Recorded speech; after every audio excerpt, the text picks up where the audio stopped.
Well, the hot stove is officially scorching. Welcome into Fantasy Baseball today, an emergency edition on Wednesday, December 7th. Frank Stampfl joined by Scott White. There is a lot to talk about. We're going to focus on three massive moves on this podcast. And then, of course, we will have another one later on tonight. But we're going to be focusing on Aaron Judge, who is headed back to the New York Yankees, Kenley Jansen, who signed with the Boston Red Sox, and Willson Contreras. Cubs fans, close your ears, close your eyes. Headed to the St. Louis Cardinals. How dare he? Scott, the roller coaster of emotion that I have felt in the past 20 hours or so has been insane. We get the report yesterday from John Heyman that someone named Arson Judge is close to signing with the San Francisco Giants. He quickly walked that back. Of course, tried to do it over. There is no Arson Judge. There is no Arson Judge. Yeah. You got a typo in there, and obviously, look, Twitter's freaking out. The baseball world is freaking out. Yankees fans, Giants fans, fantasy baseball fans, everyone's freaking out. And then radio silence, Scott, and nothing. I was so nervous, so scared last night.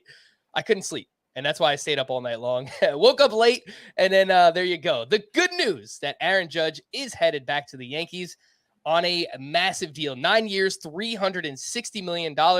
AL MVP. We know he's coming off that historic season where he broke the American League home run record, hitting 62 home runs, 311 batting average, led the league in runs scored, tied for the league lead in RBI as well. Scott, I know that you are on record saying that Aaron Judge is your number one player in fantasy baseball. I would assume this only supports that. Yeah, honestly, it didn't make a difference where he went for me. I heard when I got pushback for Aaron Judge as the number one pick, oh, well, what if he signs with the Giants? What if he signs somewhere where they don't have as favorable of a venue for hitters as Yankee Stadium? Judge's power is such that, to me, that I didn't think that was an issue. But because I heard it from others, I am suspecting, might even say hopeful, that now he might get some more traction as the number one overall pick. I don't know if that's going to become the consensus. I kind of doubt that. There's been such a push to fill stolen bases early in drafts in recent years.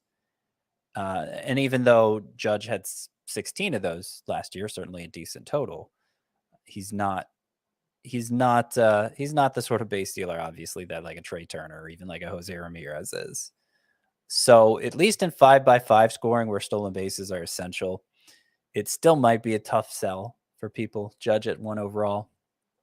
Points leagues, I don't even really understand the argument for taking someone other than Judge at the top. I don't think there is, especially somewhere that plate discipline matters so much. We'll do a points league mock draft soon, within the next week or two. So we'll get a chance to test that out. But yeah, all along, I've had Judge as my number one overall pick, regardless of the scoring format last year. He was far and away the number one player last year.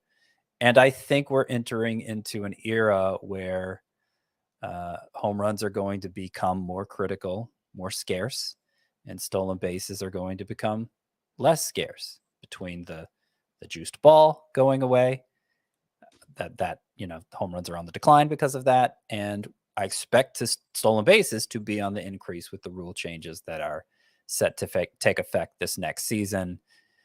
Most notably, the pitchers being limited to 2 pickoff throws per at bat, which is going to allow runners to get a huge lead after those 2 pickoff throws.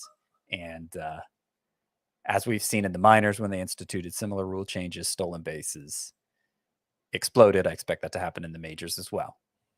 Just to put it in perspective, how much better Aaron Judge was than any other player in fantasy baseball last year, according to the Razzball Player Rater, Aaron Judge earned $62.9 worth of auction value. Again, nearly $63 worth of value in a 12-team Roto League.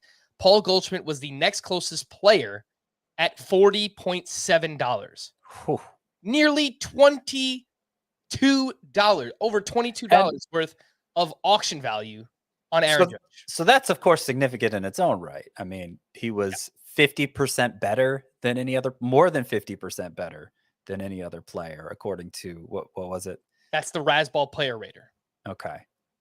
What's also interesting about that, Paul Goldschmidt's not a big base stealer either. And you said he finished second. Yeah. So already maybe we're to a point where we're even before the rule changes take effect and stolen bases explode, theoretically, across the league. Already we may be at a point where we're overvaluing that. We're overvaluing overvaluing that early in drafts. So yeah, and the issue has been raised too, of course. Why should we believe Judge is going to repeat the season he just had, setting an AL record with 62 home runs? Some might argue a major league record with 62 home runs, though the record book says otherwise. And of course, probably not going to happen.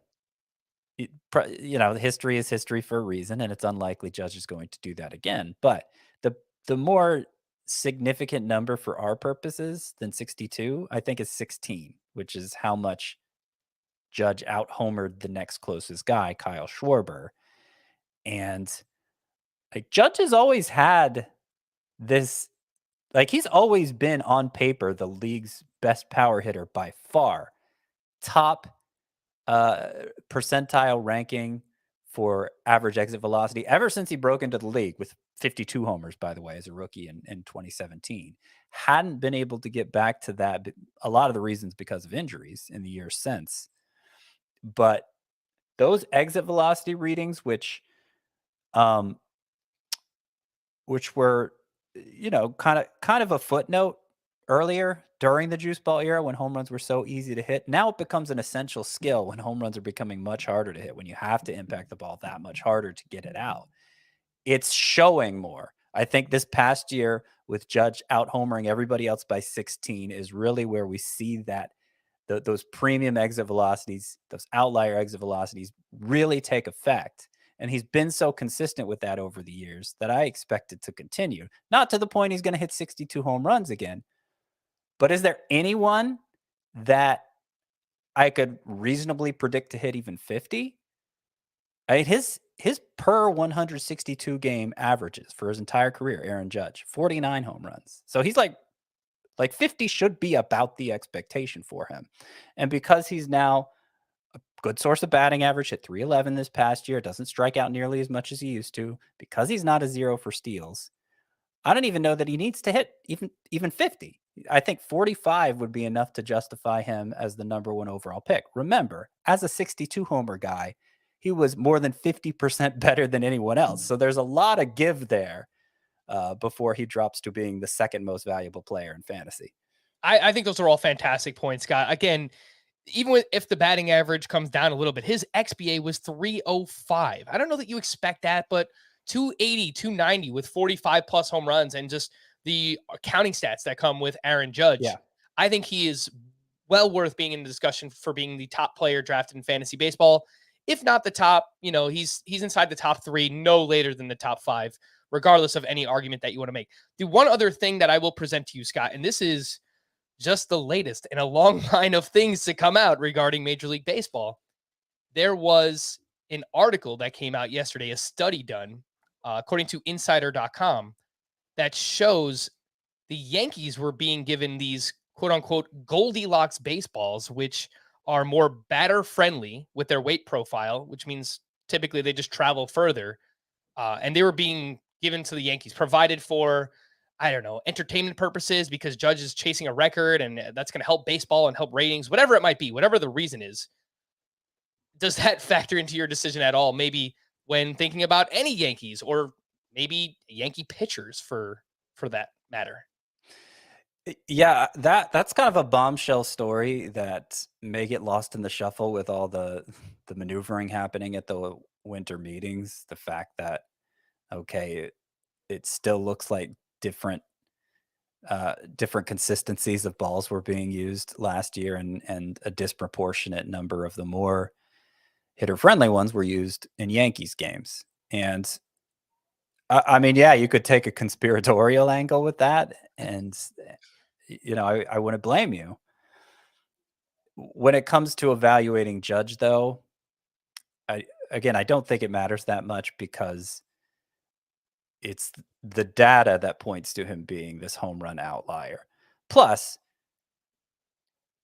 one detail in that article is that the vast majority of ball samples that they got were the deadened ball, were the deadest version of the baseball. So if there were more favorable ones being used, if a disproportionately higher number of favorable ones were being used in Yankees games, it's not like it was going on over the full course or even the majority of the season, and Judge was on a crazy home run pace the whole time. So yeah, I don't think it really changes my evaluation of him or any other Yankees. It did make me wonder maybe a little about Garrett Cole, who was so Right. victimized by home runs last year, and Yeah.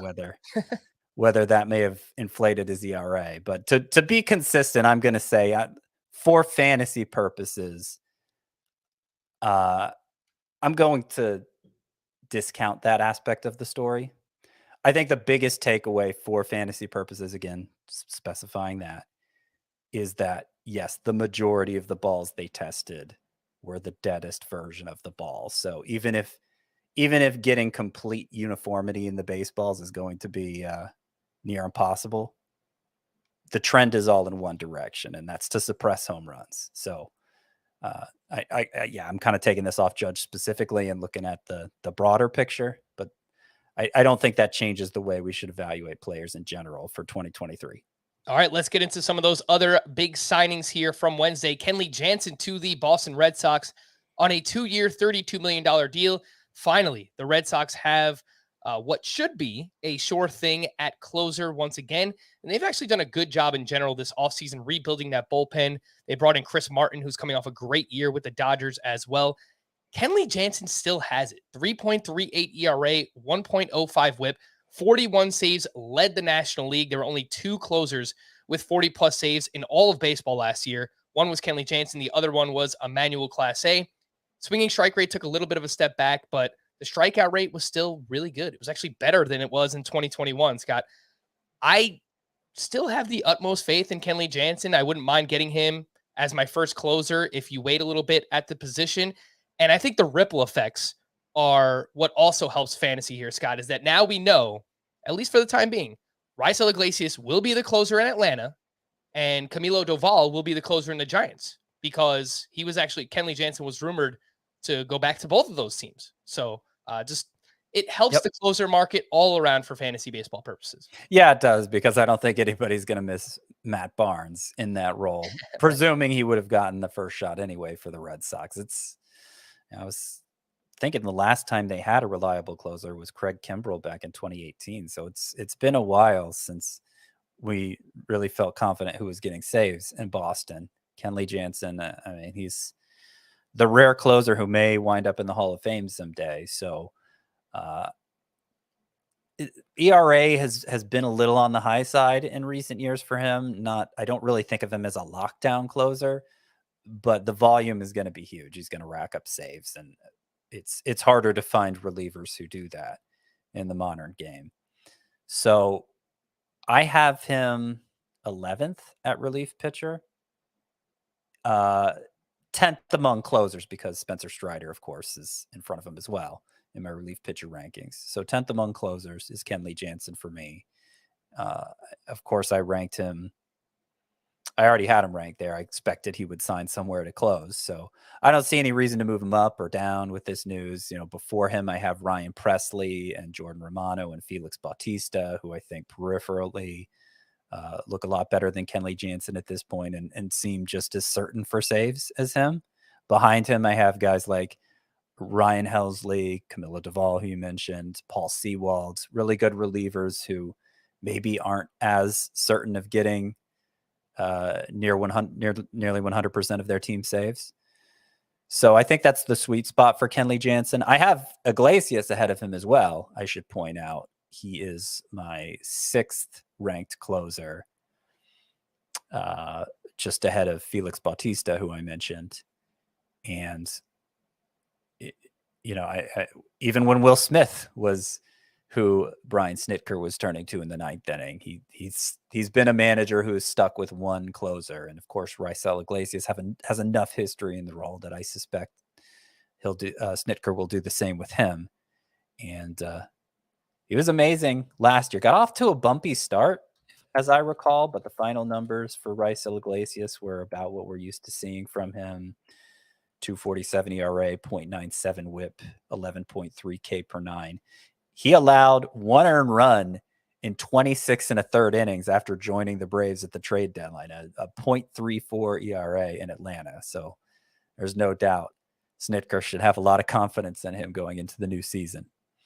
Yeah, I was going to point out that same thing, Scott. With the Angels last year, Raisel Iglesias had an ERA just over 4, so did get off to a rough start. But then you pointed out the numbers that he had: 0.34 ERA, a near 19% swinging strike rate for Raisel Iglesias once he joined the Atlanta Braves last season. I think he's in the mix to be a top 5 closer once again. He's making closer money, $16 million per year.